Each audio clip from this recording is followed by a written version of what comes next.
அடர்ந்த இருட்டுக்குள் ஒரு குழந்தையின் கால்கள் மட்டும் அசையும் காட்சிகள் இது.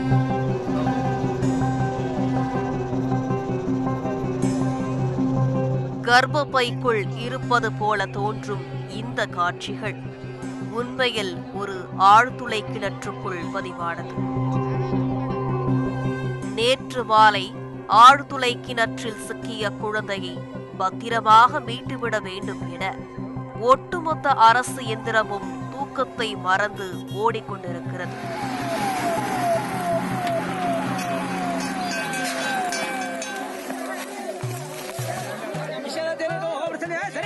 விளையாட போன மகன் பூமிக்கு அடியில் புதைந்து துடிப்பதை பார்த்து துடிதுடித்து போன பெற்றோர்களுக்கு ஆதரவாக ஒட்டுமொத்த மாநிலமும் வேண்டிக் கொண்டிருக்கிறது.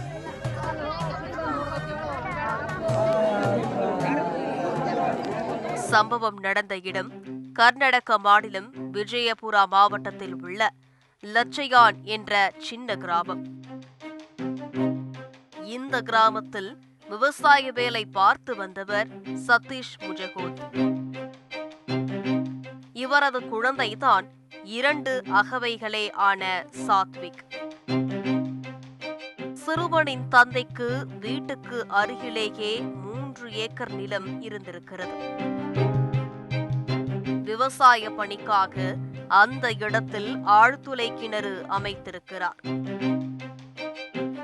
ஆனால் அந்த போர்வெல்லில் தண்ணீர் இல்லாததால் அதை முறையாக மூடாமல் அப்படியே விட்டிருக்கிறார்.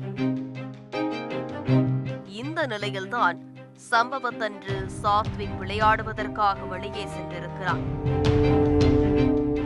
வெகு நேரமாகியும் அவன் வீட்டிற்கு வரவில்லை. இதனால் அச்சமடைந்த பெற்றோர்கள் பல இடத்திலும் தேடியிருக்கிறார்கள். அதே நேரம் தோட்டத்து வழியாக நடந்து சென்ற ஊர்க்காரர்களின் காதுகளுக்கு ஒரு குழந்தையின் அழுகை சத்தம் கேட்டிருக்கிறது.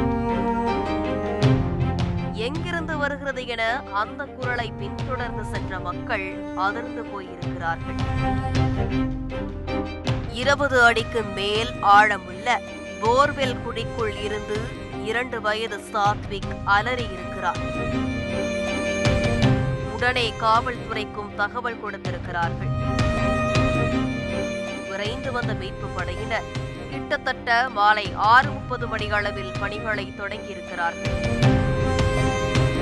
முதல் கட்டமாக 20 அடி ஆழமுள்ள அந்த குழிக்குள் சிறுவன் 16 அடியில் மாட்டி இருக்கலாம் என கண்டறிந்திருக்கிறார்கள். சிறுவனுக்கு மூச்சு திணறல் ஏற்படாமல் இருக்க குழாய் வழியாக ஆக்சிஜன் அனுப்பப்பட்டிருக்கிறது. 12 மணி நேரத்துக்கு மேல் மீட்பு பணி தொடர்ந்து வரும் நிலையில் குழந்தையிடம் இருந்து எந்த சத்தமும் வரவில்லை. இருந்தாலும் உடலில் அசைவுகள் இருப்பதை அதிகாரிகளும் மருத்துவர்களும் உறுதி செய்திருக்கிறார்கள். சிறுவன் சிக்கியிருக்கும் குழிக்கு அருகில் ஒரு பள்ளம் தோண்டி குழந்தையை மீட்க நினைத்திருக்கிறார்கள். ஆனால் கடும் பாறை மிகுந்த நிலப்பரப்பு மீட்பு பணிகளில் தொய்வை ஏற்படுத்தியிருக்கிறது.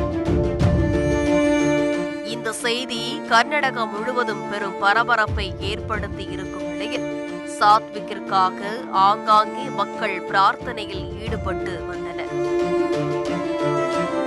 இறுதியாக அந்த மக்களின் நம்பிக்கையை மீட்பு படையினரின் முயற்சி காப்பாற்றியிருக்கிறது.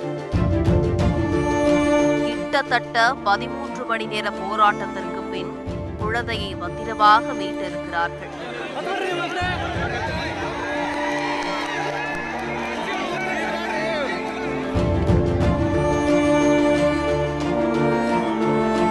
இந்த சம்பவம் தொடர்பாக போலீசார் வழக்கு எதுவும் பதியவில்லை. இருந்தாலும் இதுபோல மூடப்படாத ஆழ்துளை கிணறுகளை கண்டறிந்து நடவடிக்கை எடுக்கும் முயற்சியை தீவிரப்படுத்தியிருக்கிறார்கள்.